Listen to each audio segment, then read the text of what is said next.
Let's welcome back to the show House Judiciary Ranking Republican Jim Jordan. Hey, Congressman, it's always great to have you on. Good to be What's with you. your reaction to Senate Homeland Security? It's same here. What's your reaction to Senator Ron Johnson and Senate Homeland Security holding a vote tomorrow to subpoena 41 Obama administration officials for their role in the FBI Trump-Russia probe and unmasking? God bless Ron Johnson. He's a great senator doing a great job. I think this definitely needs to happen. Back up for a second, Liz. Never forget what the FBI gave as code names for their two big investigations in the Obama-Biden administration. For the Clinton email investigation, it was called the mid-year exam, almost like they had to kind of trudge through it, plow through it, and get it over with. We know what we're going to do. But then, of course, for the Trump-Russia investigation, where they spied on President Trump's campaign, it was called Crossfire Hurricane. I mean, you can almost see Peter Strzok pounding his chest as he's texting Lisa Page saying, "Don't worry, Lisa, we'll stop Trump." So that's where this stuff started. And then we know what they did. They weren't able to stop Trump. They weren't able to stop President Trump from getting elected because 63 million of us voted for him. But once he wins, they said, "Oh no, we got to try to stop him now." Ruin it, go after his administration, and we have to make sure we protect ourselves, cover up what we did, and that's when they go after Michael Flynn. Well, how do you expect this to shake out?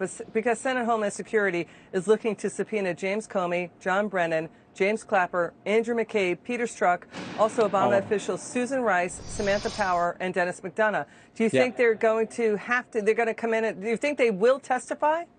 Well, I certainly hope so. And I want to pick out one name in particular, Susan Rice. Remember that famous January 5th meeting, 2017, 2 weeks before Inauguration Day, that meeting where in the Oval Office, Obama, Biden, Susan Rice, James Comey, Sally Yates, all in that meeting plotting how they're going to go after Michael Flynn, because that was the key to their cover-up. If Michael Flynn, former head of Defense Intelligence, gets to serve as National Security Advisor to President Trump, he will figure out what they did. So first step for them was, we weren't able to stop President Trump. The American people wanted him as president. What we have to do now is get rid of Michael Flynn. That meeting is where they plot how they're going to do it. Just a few weeks later, when they go set up Michael Flynn on 4 days after he's been in the administration. So I want to see Susan Rice. I hope that she is someone that Senator Johnson is subpoenaed, and I hope she comes in to testify. She needs to answer a lot of questions, particularly because a few weeks later, remember, on Inauguration Day, Susan Rice does the now famous cover your backside email to herself, where she says Obama did everything by the book. So Susan Rice, I think, is particularly interesting, and I look forward to the day that she's actually brought in and testifies in front of Senator Johnson's committee. What's going to be the fallout? There's going to be more shots to their credibility, undercut their credibility. Can anyone throw the book at them for their role in this? By the way, Senate Homeland is also looking to subpoena Stefan Halper, the former Cambridge professor at the heart of Trump-Russia.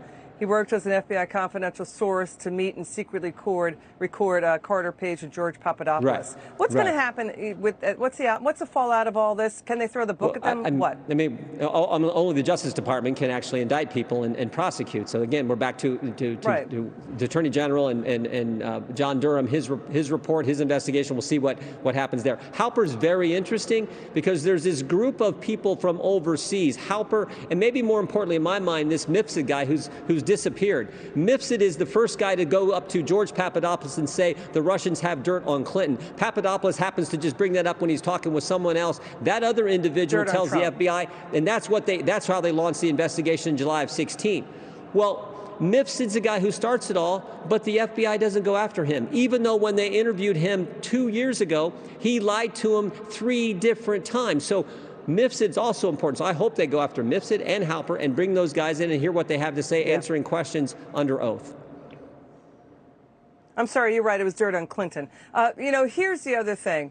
I want to get to what Adam Schiff is now talking about with this whistleblower, saying that basically the Department of Homeland Security was pressured to tailor reports to jibe with what the president was saying about what national security threats were.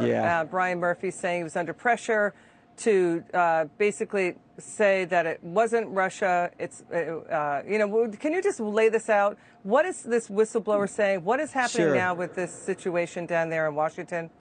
Well, I think can you just push back on this?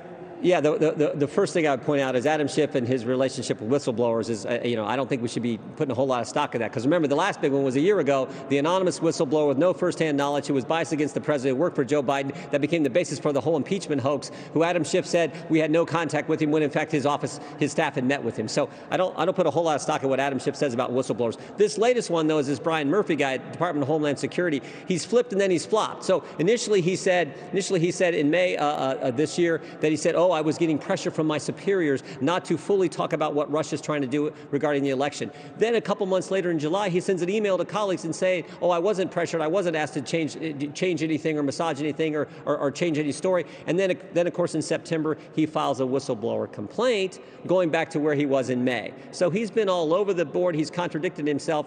And in fact, Adam Schiff even pointed out on an unrelated issue where Adam Schiff thought Murphy lied to him. So I don't think you can trust this guy. Obviously, by the way, he's flipped and flopped and then flipped back. And of course, when Schiff brings forward information about a whistleblower, I think most Americans don't put a lot of stock in that based on the whistleblower, the anonymous whistleblower who Schiff said he had no contact with, based on all that during the impeachment hoax. You know, a lot of individuals watching what's going on in Washington feel frustrated that, you know, these individuals keep getting away with going to the media and raising all sorts of issues that turn out not to be true. So is the role there for Republicans down there just to expose it and try to get voters and the American people to see what's really going on because they're not being told by other media the truth of what these investigations really are about?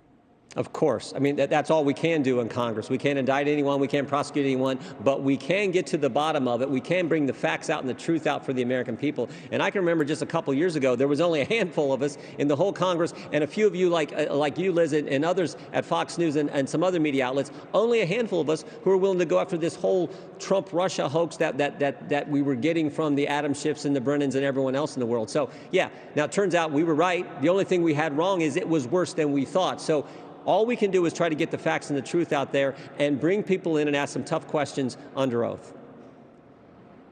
All right, Congressman, great to see you. Come back soon, okay? You bet. Thanks, Liz.